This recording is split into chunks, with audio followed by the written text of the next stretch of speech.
若府里只有开销，没有进项，再厚的家底也会坐吃山空。所以，我母亲去求了外祖父，给侯爷谋了个5城兵马司北城副指挥使的差事。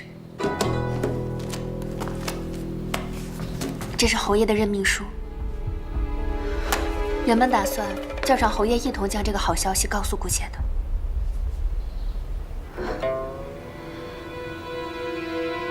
这还差不多。你记住了，做娘子的这辈子最大的功德就是帮助夫君官运亨通，知道了吗？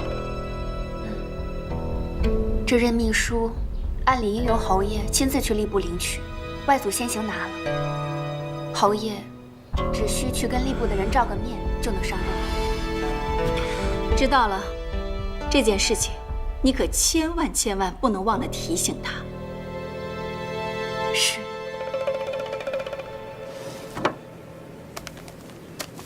侯爷，现下天要放晴了，你这么着急收拾画作要做甚啊？哦，我约了有民兄去胶州写生。什么？你要出远门？这可不行，外祖约了吏部，你务必要跟吏部的人见上一面才行。见面的话，等我回来再说吧。我先走了。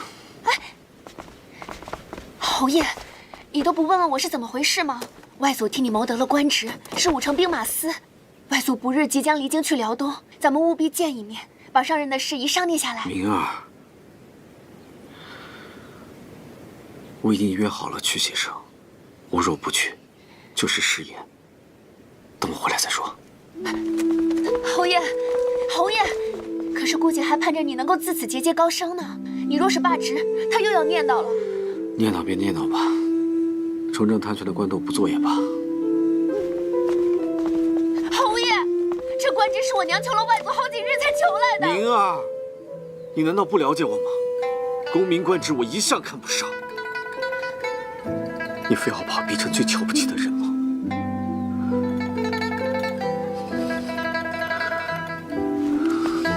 侯爷，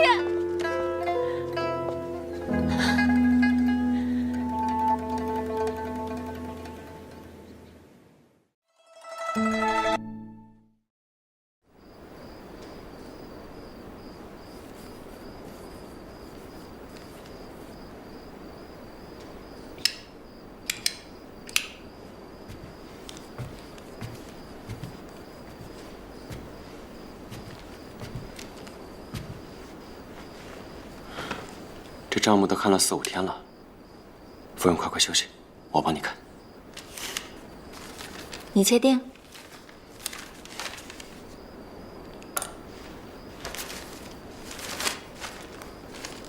目录，这是我的账本目录，我的账本都在那边呢。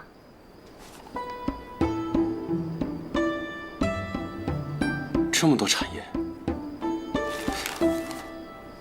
夫人如何做到不被人察觉的？你知道京中的昭宁先生吗？当然，昭宁先生的产业遍布整个京城，大家都知道。昭宁先生有名有姓，有房产，有祖籍，但其实他是一个不存在的人。夫人怎会知道？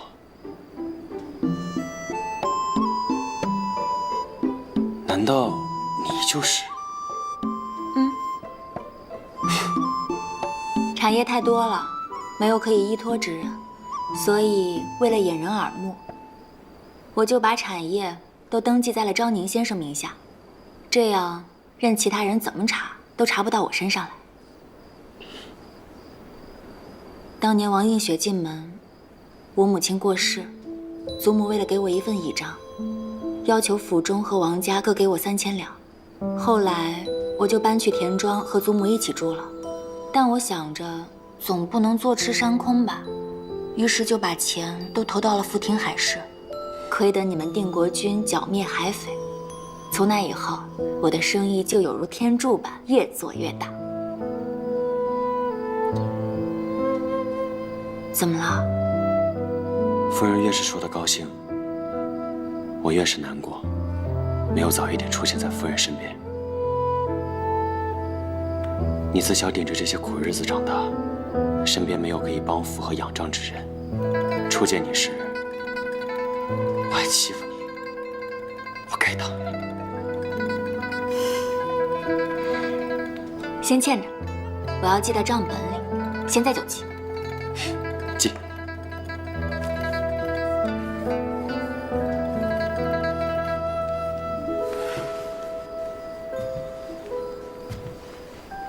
夫人也可不必再用右手写字，可以换回左手。以后在仪式堂，自在随心即可。你对我这么好，我都不知道该怎么报答你。要不，我把我的钱分你一半吧？这怎么行？岳父好不容易才看我顺眼，如今一半产业分给我，那他不得跟我翻脸？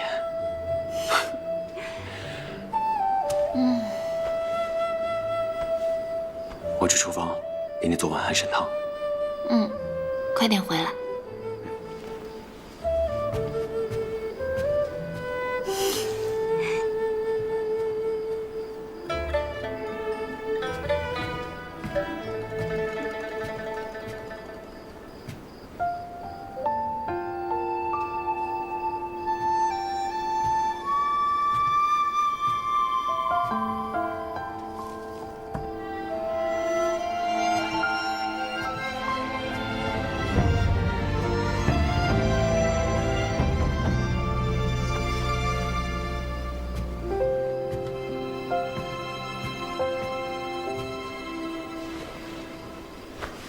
缘如海苍月，如蝶莲花间，如阡陌淡如心弦，晕开思念。如朝日等飞燕，金戈追长鞭，百战不厌，因你年回。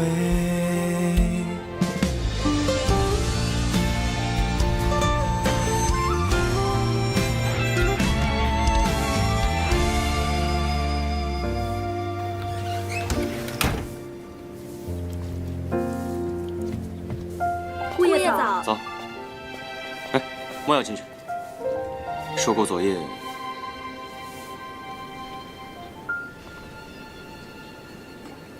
劳累了一宿，让他多睡会儿吧。是姑爷。走吧。还有，吩咐小厨房把阿胶乌鸡汤和党参鸽子汤炖上，给夫人静补一下身子。是姑爷。他们是不是？姑爷还有什么吩咐？昨夜床铺也都脏了，等夫人醒来，你们去收拾一下，换一被新的。是姑爷。小使就有小使徒啊！说的都是小姐呢。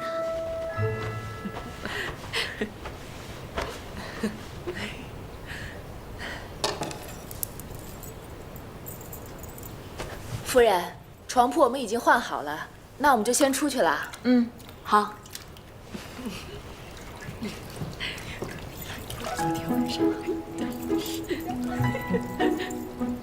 这么晚了，你们怎么才叫我起来？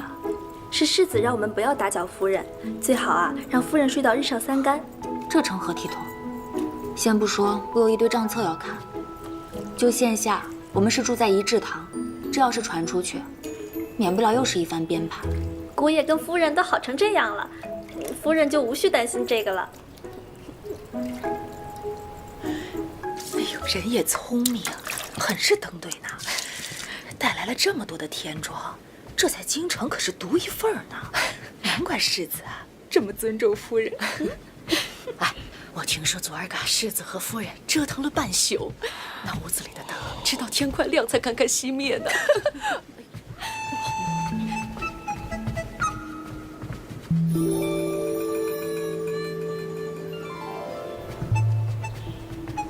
夫人，汤熬好了。汤，阿胶乌鸡汤，党参鸽子汤。这些也都是姑爷让准备的。姑爷还特意让人将床铺收去，单独清洗。这又是为何？下人们都在口口相传，夫人与姑爷和如琴瑟，估摸着很快就有小世子出来了。什么呀？那是因为我昨晚看账册太累了。这床铺，但我也不知道它为什么。宋叶堂在回我清誉。哎呀，小姐如今都是名正言顺的世子夫人了，这算哪门子的毁清誉呢？可是我们就只是在看账册，没有做别的事情。奴婢明白，下次夫人与世子看账册，我们一定不进来打扰。看账册就是看账册，那不代表别的事情。夫人，闺阁之事只会越描越黑的。哦，我明白了，原来这看账册的意思就是传说中的闺阁易去，红袖添香。说什么呢？这是越发纵得你们没脸没皮了，哎呀，是不是？奴婢知错了，奴婢知错了。在聊什么呢？这么开心？快坐下。素兰，哎，给姑爷盛汤。是。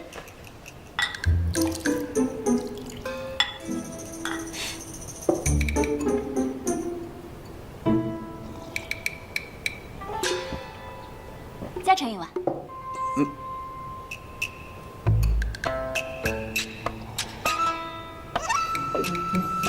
再盛。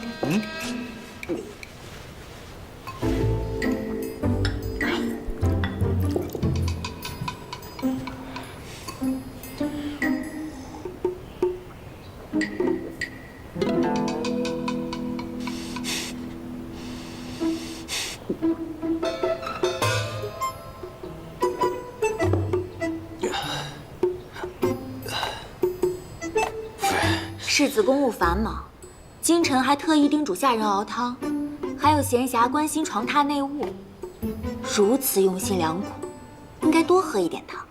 再来一碗。不必了，不必了。哎呀，来嘛来嘛，盛。是。来吧。下次嘱咐小厨房少做一点。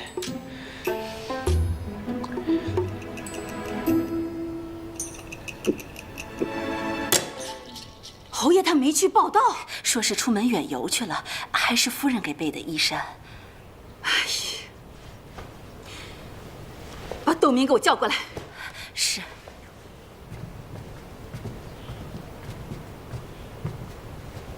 姑姐，说吧，到底怎么回事？侯爷脾性倔，还望姑姐帮忙多劝劝。自家男人都看不住，你这个主母怎么当的？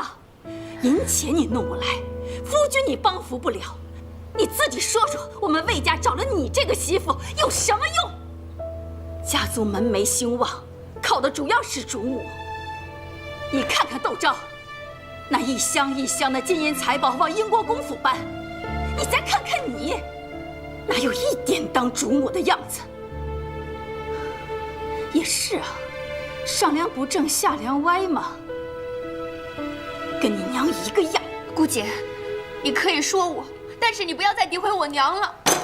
就你娘干的那点破事儿，敢做还不敢让人说了。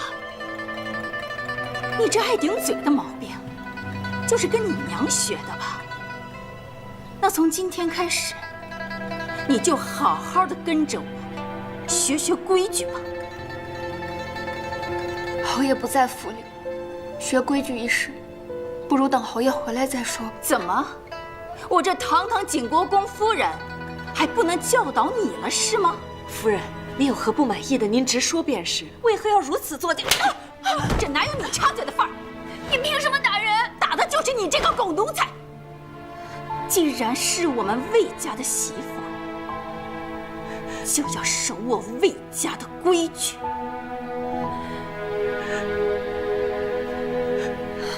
嬷嬷，你没事吧？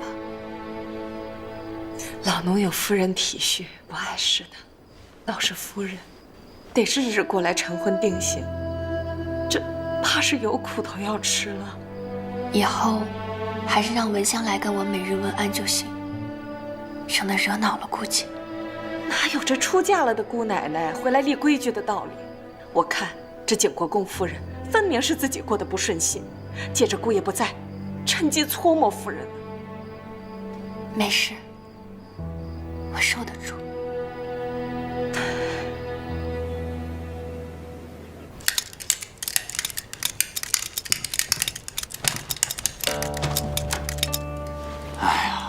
这算盘的声音都扒拉了10几天了，睡梦中都是这恼人的声音。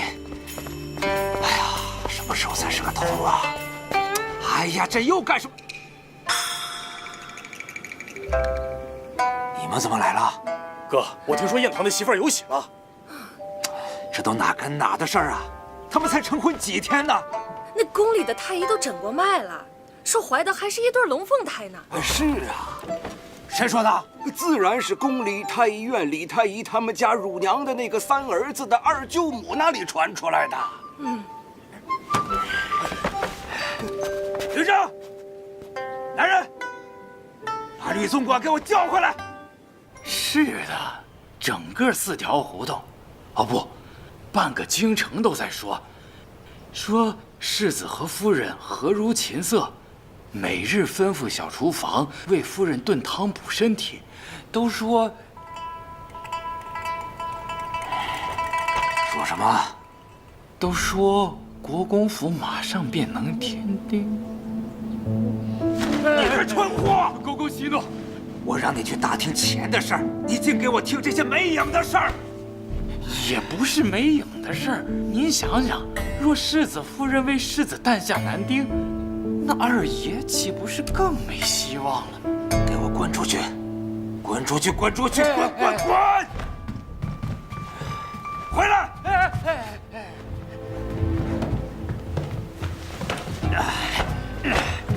那个媒人当时言之凿凿，说这个窦昭就是个乡下的悍妇，任性泼辣。如今看来，这个窦昭的身世必然有诈。你再去给我仔细的查探，看看他究竟是什么来历。是。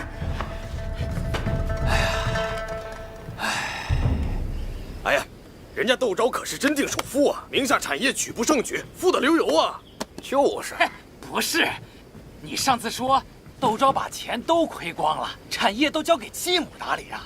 你听错了，交给继母打理的才是亏钱的。窦四小姐出嫁那天，那是10里红妆啊，大派封红，比京城里那些高门贵户嫁女那还是要气派很多嘞。窦家4小姐为人纯善，真定谁人不知，谁人不晓啊？那年真定大雨，要不是窦家4小姐免了一些田庄的租子，不知道有多少人家过不下去，又卖儿卖女呢。你上次说的他是个悍妇，你说的白眼狼。哎呦，你听错了，那王氏才是悍妇白眼狼。窦家4小姐幼承庭训，代父尽孝，4里8乡都知道。那庞家少爷就是打扮成劫匪，逼迫4小姐嫁给他，简直是癞蛤蟆想吃天鹅肉。不是，4小姐要强嫁给这个庞家少爷，您说反了。没反，窦4小姐为人光明磊落，仗义疏财，这4里8乡谁没受过她的恩惠呀？是啊，庞家少爷还敢倒打一耙，告到县衙，最终还不是自己被打了？错不了。好啊，你们是合起伙来骗我！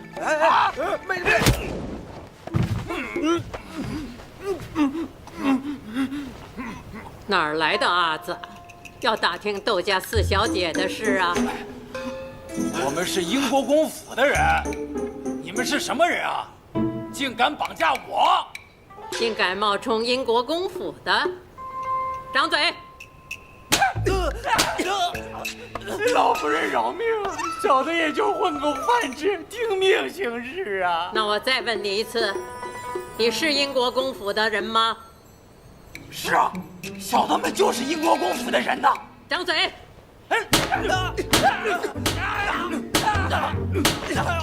罢了，冥顽不灵。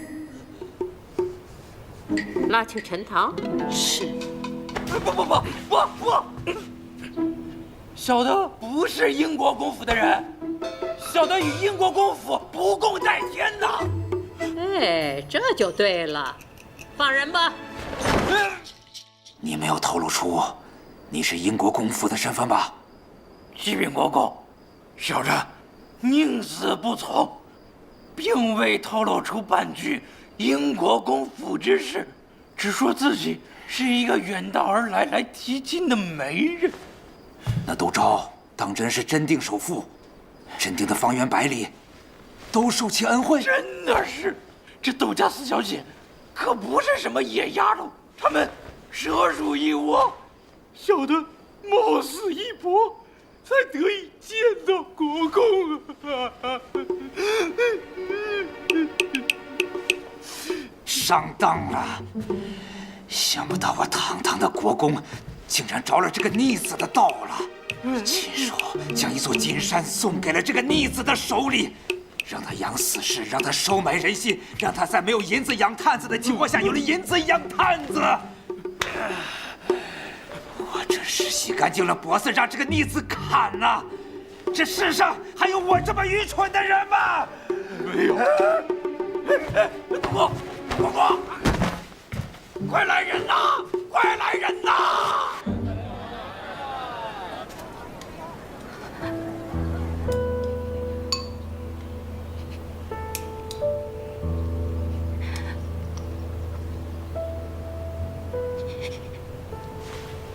怎么，站不住了？是觉得委屈你了吗？作为当家主母啊，就要有个主母的样子，什么该做，什么不该做，可不能由着自己的性子来哟。姑姐见谅，我也是不小心。我看你就是被佩锦惯坏了，人嘛也留不住，说好的上任也弄了个鸡飞蛋打。现在连个筷子都顶不住，你说你还能干点什么？姑姐教训的是，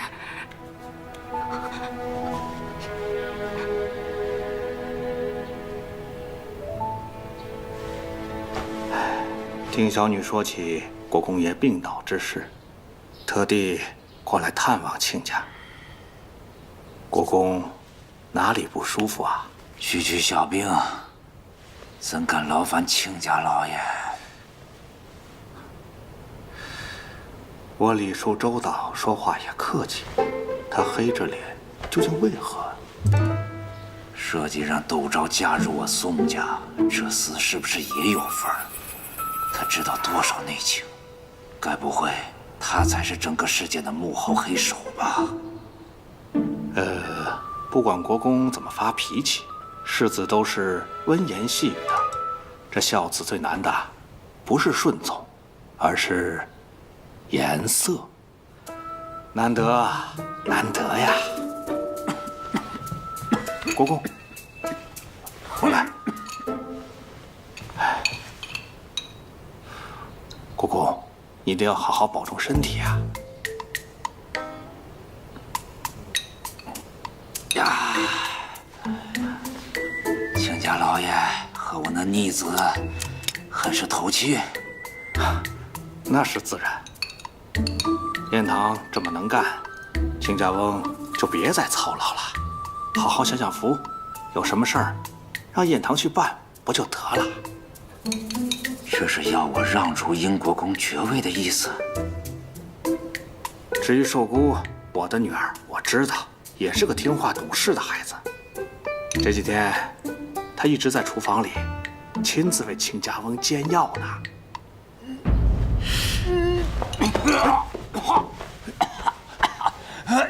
没关系，没关系，不打紧。这，亲家翁，你好好将养，药一定要按时吃，身子才能好起来。我先去看看小女。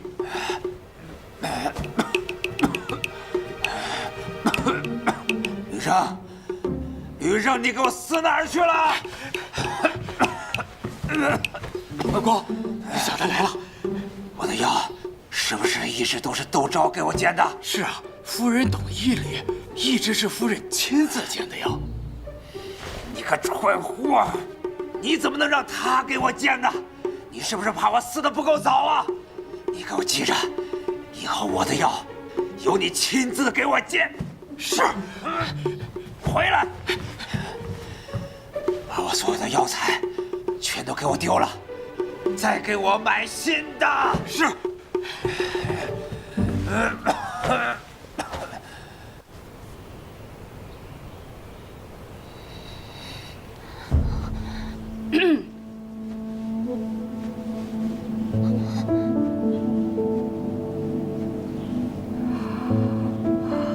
轻点儿。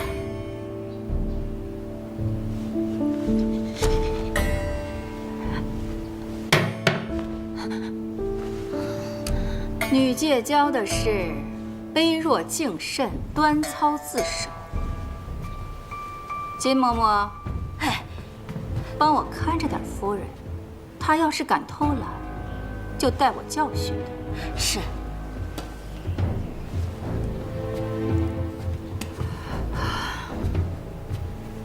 站直了，贴墙，抬头，收腹，腿绷直。女戒讲的是卑弱敬慎，端操自守。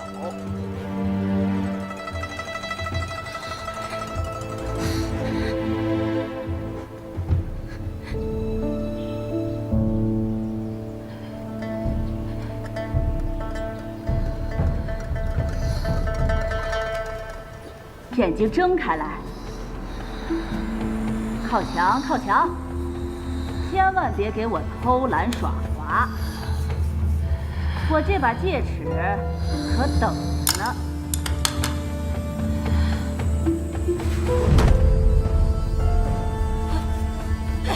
夫人，夫人，什么事啊？这，夫人，你看。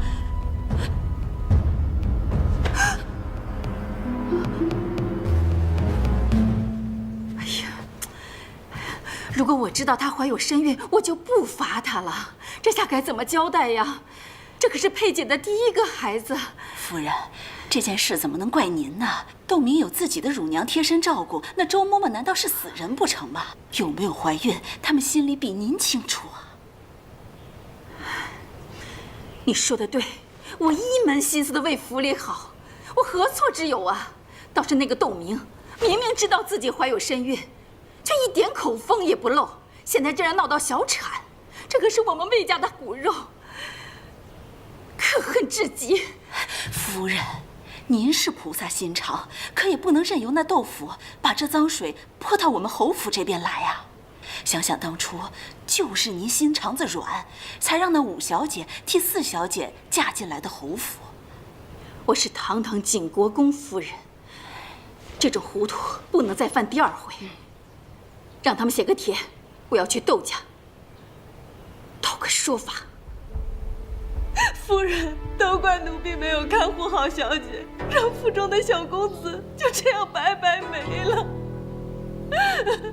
这事儿不怪你，都怪那贪腐魏廷珍，都是他造的孽。如今印子钱的窟窿补不上了，答应他的红利拿不到，便急红了眼。要不是窦昭跟老爷多嘴，何愁补不上？不行，此事得想想办法，要不然明儿以后的日子更不好过。当初若不是为了明儿此生的幸福，也不会出此下策。如今这窟窿若是补不上，别说那贪腐了，就连苍北帮也不会饶得过我们。这些花草是你祖母从田庄差人给你送来的吧？祖母特意交代过，让我好生侍弄这些花草，让它们也可以在京城生根发芽，开花结果。母亲有心了，听说是世子亲手帮你一再的，看到你们俩这般扶持，为父也就放心了。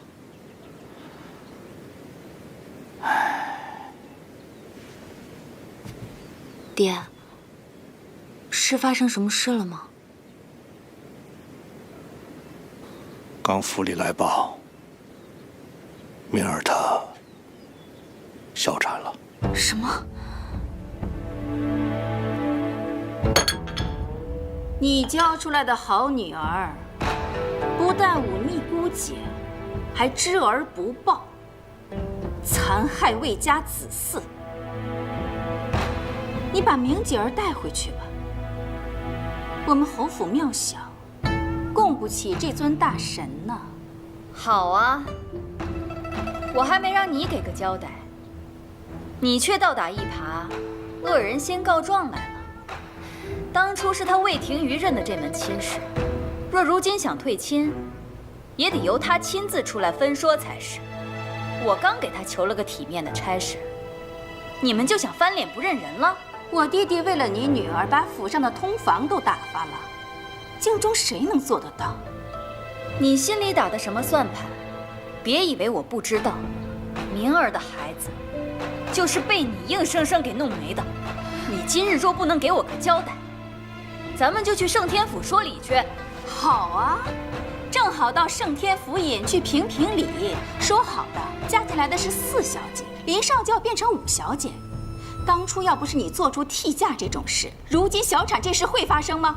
要是窦昭嫁进来，就不会这样没事找事，极度怨怼。王夫人，你可还记得，你还欠我点什么吧？夫人，替嫁之事倒还好说，可印子钱的事可千万不能动到官府里去。哼，那窦明哪有一点做主母的气度啊？顶撞长辈，还狠心拿孩子来赌气，如此蛇蝎心肠，就算闹到圣天府，那也是要和离的。你景国公夫人这话说的倒是稀奇。明妹妹为何要害自己的孩子？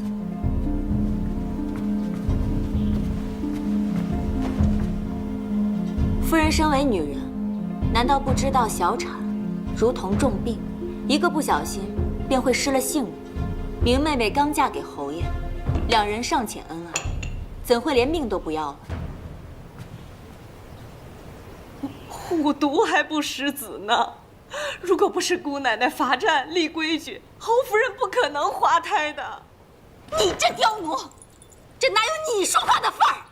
原来是景宁侯府的规矩太严，为了折腾媳妇儿，连骨肉都不要了。这真是信口开河！我们侯府本来子嗣就不丰，窦明又不是养的私儿，我和我弟弟凭什么不要啊？啊！孩子没了，都寻思着是明妹妹的错了。景国公夫人如此咄咄逼人，知道的以为夫人是忧心子嗣，不知道的还以为夫人是趁机折辱弟妻呢。窦明小产，我们窦家什么话都没说。倒是夫人一直吵着要去圣天府评理，正好府尹戴大人是我武伯的旧识，那就去找他评评理。苏兰，小姐，吩咐一下，去一趟圣天府。是。不是。哎呦，夫人，哎呦，你们还不赶紧帮着寻个大夫啊！那既然亲家夫人身体不适，那就去旁边的暖阁躺下吧。此事改日再议。夫人，夫人。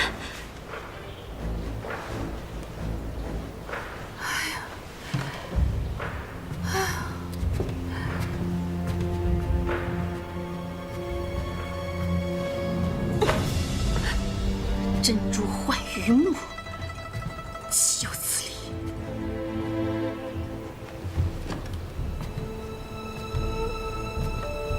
明儿当初死心眼要嫁过去，我就早已料到这一切。明儿自小乖顺，执意替嫁，受尽了刁钻姑姐的责难，再到如今小产，这所有的一切，都与你脱不了干系。我此番前来，一是为了窦家，二是不想让父亲伤怀。若继母这般以怨报德，那便是我多管闲事了。哼，猫哭老鼠假慈悲。走，去去接明儿回家。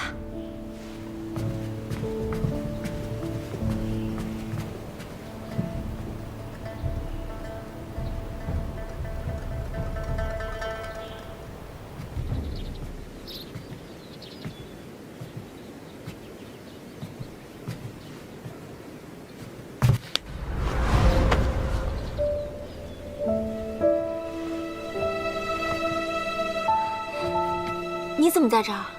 从你回府时，我便一直跟着，开始还觉得不放心，但见夫人舌战群儒，游刃有余，我也便放心了。我在自家的府中，还能受了委屈不成？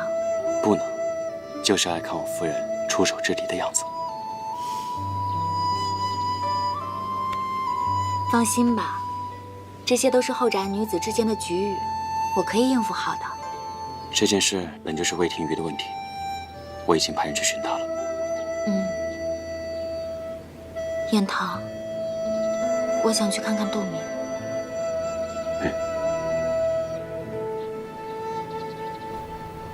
夫人，您还是喝点吧，自个儿的身子最重要。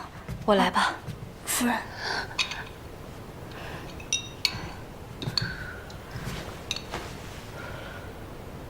来，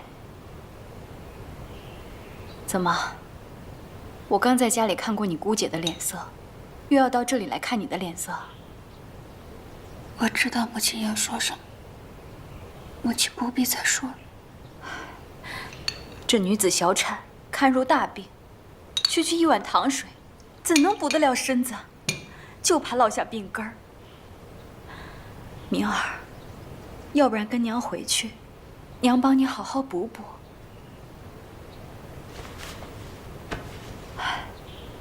这穷酸的侯府，也就你当个宝贝似的不放。明儿，你无需忧心，一切有娘替你做主。最紧要的，是要养好身子，知道吗？娘，娘。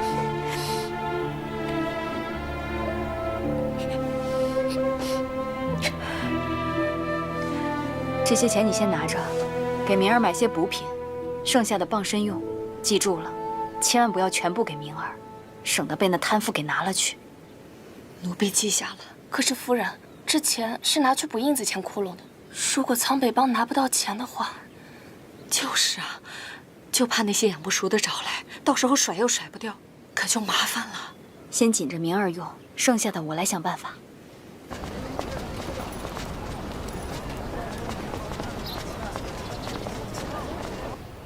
姐姐，明儿，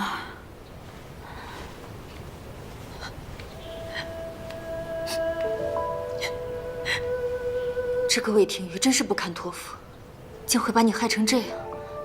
他若不是任由姑姐把持府中内务，怎会发生这种事？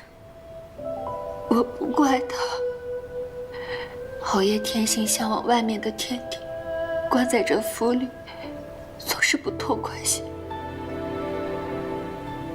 姐姐早就告诉过我，侯爷不算是个好夫婿，济宁侯府也不是个好归宿。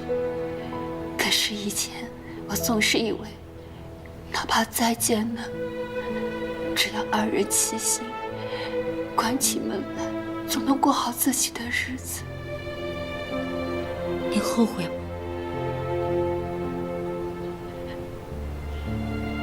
和离吧，明儿。这是你逃离这里最好的机会了。姐姐，他日倘若你跟世子也遇到这般处境，你当做如何选择？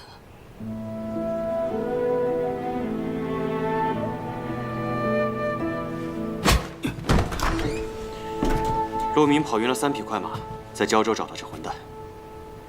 明儿，都是我的错。要不是我自作主张，你也不会被罚，我们的孩子也不会没有。魏廷宇，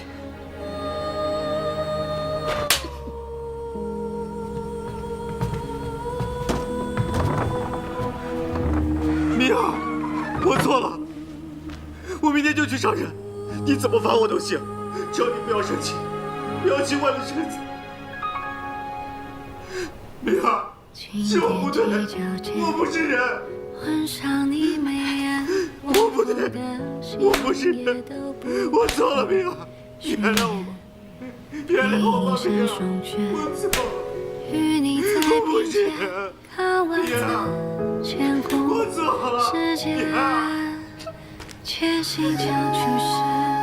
我对不起你，对不起孩子，对不起我的孩子，对不起。姑爷，少夫人让我给您拿件披风，还望您顾惜身体。明儿，明儿，你还好吧？是我对不起你，更对不起我们的孩子。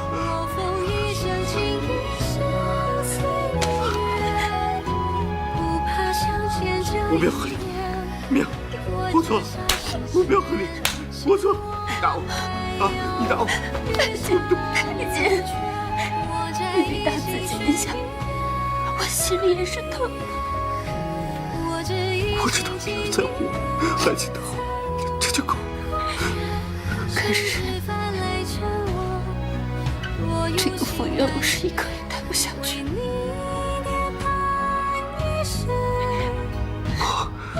不是你待不下去了，是有些人必须得跟侯府一刀两断。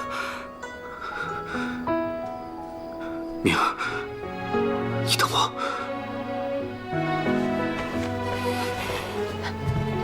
佩姐，佩姐。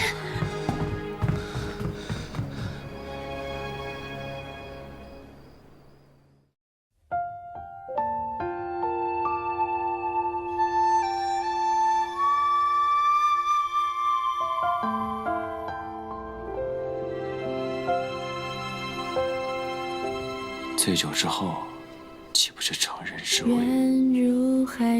燕堂，其实我没醉。